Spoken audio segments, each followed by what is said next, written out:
Kembali menjumpai saudaraku dimanapun sehat, semoga selalu dilancarkan. Nah, dalam hal ini kami akan berbagi sedikit edukasi bagi yang mulai tahap beternak ataukah sudah yang namanya punya ternakan. Tentu kita mengharapkan hasil yang baik. Semoga ternak kalian, ternak saudaraku semua tambah sukses ke depannya. Amin. Semoga pembahasan keras ya, dalam artian masih dalam tahap pengawasan. Nah, intinya kami akan terus edukasi dan berbagi. Di samping itu, selain kita menjawab beberapa pertanyaan, kita akan membahas yang namanya intinya. Intinya itu adalah pantangan apa yang kita harus hindari agar kita dapat minimal memetik yang namanya keuntungan atau keunggulan. Itu yang akan kami bahas di belakang. Nah, ada dari pertanyaan saudara kita yang perlu kita jawab. Nah, dia bertanya, "Bang, apa sih yang memang betul-betul obatnya yang herbal untuk penyakit koret pada ayam?" Nah, teman-teman, di video kami sudah ada sebelumnya. Coba teman-teman nanti scroll ke bawah, itu sudah ada. Biasanya kami menggunakan yang namanya oli bekas ya. Oli bekas itu bisa teman-teman dapatkan di mana saja. Itu bisa sangat sangat baik ya, sangat mujarab. Dari beberapa kami perjalanannya dalam hal pengobatan itu untuk koret ini ya, untuk koret, cacar dan yang lainnya, itu pada ayam itu bisa diberikan oli bekas. Ada aturan yang memang betul-betul teman-teman lakukan. Biasanya 1 minggu ya, pasti sembuh. Itu yang kategori kami jawab yang pertama. Nah, terus ada pertanyaan dari saudara kita. Dia bertanya, "Bang, nah, waktu pertama di airan pertama itu permainannya bagus, kencang. Tetapi di kedua mendadak dia drop atau lemah atau loyo." Nah, ini tentu teman-teman pastikan kalau kami mentafsirkan itu biasanya dari segi pernapasannya kurang baik. Mungkin dipaksakan dibawa atau bagaimana. Itu teman-teman ya. Kalau biasanya ciri-cirinya ada seperti itu. Biasanya jenggernya agak menghitam atau bagaimana. Itu biasanya yang kentara dilihat. Teman-teman harus sangat teliti dalam hal menyeleksi apakah betul-betul itu memang sudah fit atau belum. Itu kuncinya sebenarnya. Biar tidak terulang nanti ya yang bertanya dari saudara kita ini. Yang ketiga ini dia bertanya, apakah ayam dada bengkok itu kalau kita jadikan pacak, apakah anaknya akan menurun, Bang? Nanti bengkok semua? Tidak ada istilah menurun. Tidak ada. Ya, teman-teman catat, itu tidak ada yang istilahnya menurun. Teman-teman kalau memang ada begitu pejantannya, kalau kriterianya baik bagi teman-teman, nanti jadikan pacak. Cari indukan yang memang agak tua ya. Kalau yang dada bengkoknya ini masih muda, cari yang agak tua. Itu biasanya tidak masalah, anakannya pasti bagus-bagus dan tidak akan yang namanya menurun.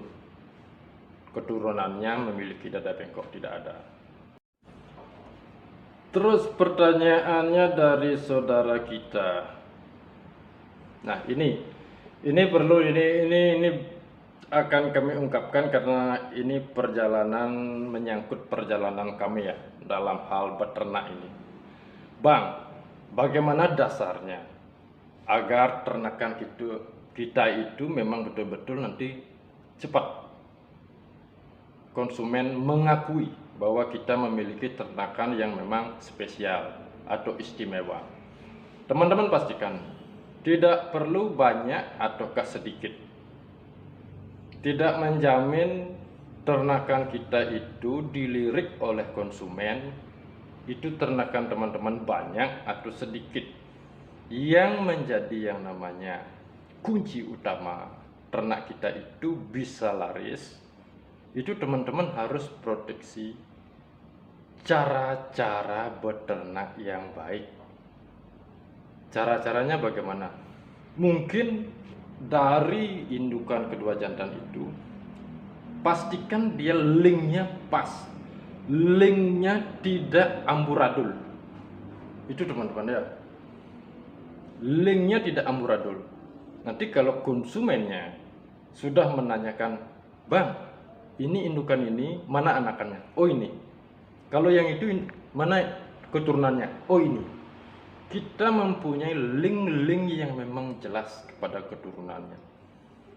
Agar biar tidak nanti begini, bang ini keturunannya mana? Waduh, yang mana ya? Saya kok kurang jelas ya, karena saya dapat mengawinkan sama ini, saya dapat mengawinkan sama ini, dan dapat mengawinkan sama itu. Sudah ragu konsumennya kalau begitu. Itu triknya ya teman-teman ya. Kalau memang ternak teman-teman mau sukses, tidak butuh banyak, tidak butuh sedikit, tapi bagaimana proses dalam hal menata itu.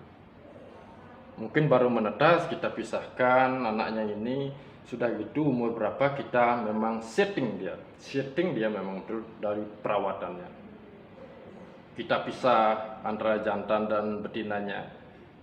Kita memang fokuskan yang memang mana-mana betul-betul yang teman-teman pelihara dengan luar biasa.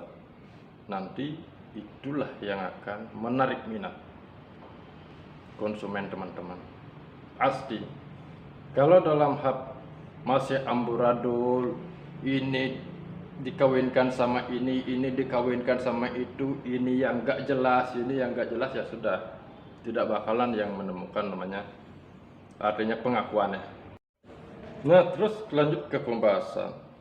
Sekarang biasanya teman-teman ya, pantangan yang memang betul-betul kita harus hindari kalau kita yang namanya sudah ada di gelanggang itu,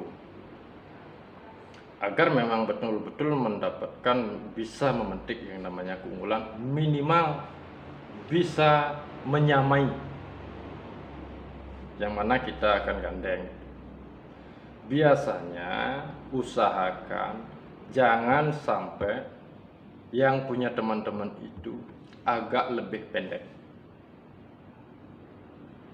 Mungkin teman-teman belum paham ya, agak lebih pendek.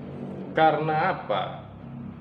Kalau yang di hadapan kita itu agak tinggi dan kita agak pendek, jangkauan tidak akan bisa menjangkauan secara akurat dan tepat. Itu minimal samalah tingginya, walaupun nanti bodinya agak tipis tapi padat. Walaupun dia agak besaran bodinya, tetapi agak gimana ya, gembul atau ringan, atau enggak tidak padat, bisa. Yang penting karena padatnya itu, semakin padat bodinya semakin keras daya gedor.